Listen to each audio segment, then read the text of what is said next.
பாரத தேசம் சுதந்திர காற்றை சுவாசிக்க ஆரம்பித்த சில நாட்களிலேயே பாகிஸ்தான் இந்தியாவோடு நடத்திய போரையும் சீனா இந்தியாவோடு நடத்திய போரையும் இந்திய வரலாற்றில் எளிதில் மறந்துவிடவும் முடியாது, எளிதில் கடந்துவிடவும் முடியாது. போரினால் ஏற்பட்டது கடுமையான பொருளாதார வீழ்ச்சி, விலைவாசி உயர்வு, பசி, பஞ்சம், பட்டினி என பாரத மக்கள் கொடுமைகளை அனுபவித்த பரிதாபமான காலகட்டத்தை எப்படி மறக்க முடியும்?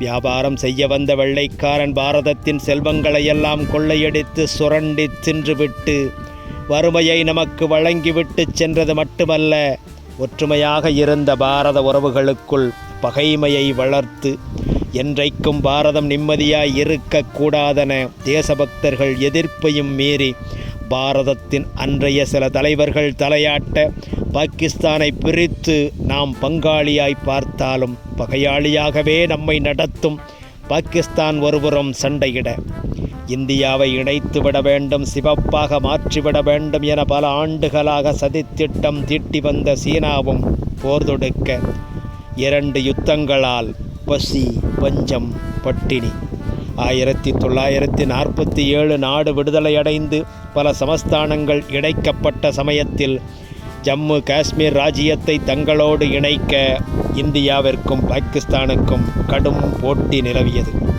இந்நிலையில் காஷ்மீரத்து மன்னர் ஹரிசிங் இந்தியாவோடு இணைக்க சம்மதித்து ஒப்பந்தத்தில் கையெழுத்திட்டார்.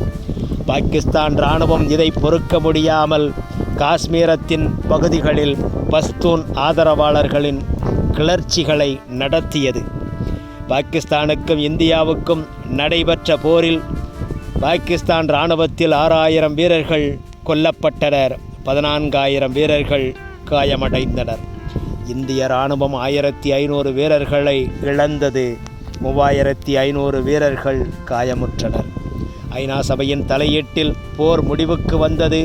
பாகிஸ்தான் ஆதரவுடன் போரிட்ட பஸ்தூன் கிளர்ச்சிப்படை இந்தியாவுக்கு சொந்தமான காஷ்மீரின் வடக்கு நிலப்பரப்பு மற்றும் மேற்கில் சில பகுதிகளான இன்றைக்கு பாகிஸ்தான் ஆக்கிரமித்து வைத்திருக்கும் POK பகுதிகளை கைப்பற்றி இருந்தது.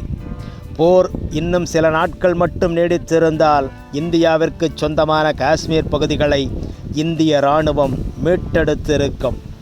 அதற்குள் போரை நிறுத்த அன்றைய பிரதமர் நேரு ஒத்துக்கொண்டார். போர் நிறுத்த ஒப்பந்தப்படி பாகிஸ்தான் ஆதரவு பஸ்தூன் கிளர்ச்சிப்படை ஆக்கிரமித்த இந்தியாவின் காஷ்மீர் பகுதிகள் பாகிஸ்தானுக்கு என முடிவெடுக்கப்பட்டது.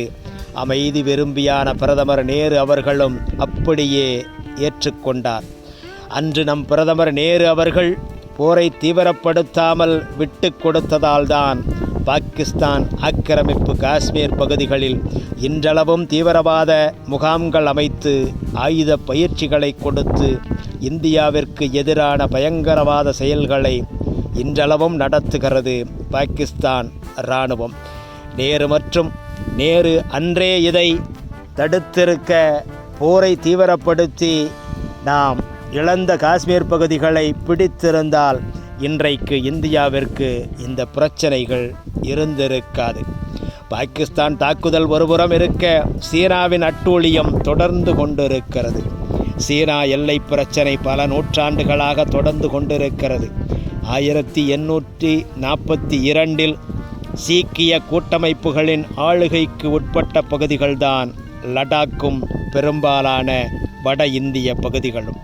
1846 சீக்கிய மன்னர்களை வஞ்சகமாக தோற்கடித்து ஆங்கிலேயர்கள் இந்த பகுதிகளை கைப்பற்றினார்கள். 1865 நில ஆய்வாளர் ஜான்சன் அவர்களால் எல்லை கோடு வரையறுக்கப்பட்டது. அதில் சீனா இன்று சொந்தம் கொண்டாடும் அக்சைசின் பகுதி காஷ்மீர் பகுதிக்குள் தான் இருக்கிறது. அது இந்திய பகுதிகளாகவே இருக்கிறது. மத்திய ஆசியாவில் ரஷ்யாவின் ஆதிக்கத்தை குறைத்திட, ஆங்கிலேய ஆதிக்கத்திற்கு அரணாக இருந்திட அக்சைசின் பகுதியை சீனாவுக்கு கொடுத்தது ஆங்கிலேய அரசு. இதைத் தொடர்ந்து உருவாக்கப்பட்ட பிரிட்டிஷ் இந்தியா சீன எல்லைக்கோடான மெக்கார்டி மெக்டொனால்டு எல்லை வரையறை கோட்டில் அக்சைசின் பகுதி சீன பகுதியாக காட்டியது. 1918 மீண்டும் அக்சைசின் பகுதி 1865 ஜான்சன் எல்லைக்கோட்டில் உள்ளவாறு காஷ்மீரத்தை சார்ந்தது என அதிகாரப்பூர்வமாக வரையறுக்கப்பட்டது. இவ்வாறு பல நூற்றாண்டுகளாக அக்சைசின் பகுதி லடாக்குடன் இணைந்த பகுதியாகவே இந்திய பகுதியாகவே இருக்கிறது. 1956-57 காலகட்டத்தில் அக்சைசின் வழியாக சின்சியாங்கையும் திபெத்தையும் இணைக்கும் சாலையை சீனா அமைத்தது. 1957 சீன வரைபடத்தில் இந்த சாலை வெளியாகும் வரை சீனா இந்த சாலையை அமைத்த விவரங்களையே அறியாமல் இருந்தது அன்றைய இந்திய அரசாங்கம். சீன இராணுவம் இந்தியாவின் அக்சைசின் வழியாக சாலை அமைத்ததை கண்காணிக்கவும் தடுக்கவும் தவறியது பிரதமர் நேரு அவர்களின் அரசாங்கம். இந்த சாலைதான் அக்சைசின் பகுதிகளில் சீன இராணுவ மயமாக்கலுக்கு அடித்தளமாய் அமைந்தது. சீன இராணுவம் அருணாச்சல பிரதேசத்தின் தவாங் பகுதியில் ஊடுருவல் செய்த தகவலை ஆடு மாடு மேய்ப்பவர்கள் மூலமாக இந்திய அரசாங்கத்திற்கு தெரியப்படுத்தியும் பிரதமர் நேரு அவர்களும் பாதுகாப்புத்துறை அமைச்சர் கிருஷ்ணமேனன் அவர்களும் சீன இராணுவத்தின் ஊடுருவலை தடுத்திட இந்திய இராணுவத்திற்கு உத்தரவு வழங்குவதை தாமதப்படுத்தி மெத்தனமாக இருந்தார்கள் என ஆஸ்திரேலிய ஆய்வாளர் ஆண்டர்சன் புரூக்ஸின் இரகசிய ஆய்வறிக்கை தெரிவிக்கிறது. 1962 அக்டோபர் 20 அன்று லடாக் இந்திய பகுதிகளுக்குள் நுழைந்து தாக்கத் தொடங்கியது சீன இராணுவம். மேற்கு கிழக்கு பகுதிகளில் முன்னேறிய சீன இராணுவம் சுசுல் பள்ளத்தாக்கில் உள்ள ரிசாங்லா கணவாயை கைப்பற்றினார்கள்.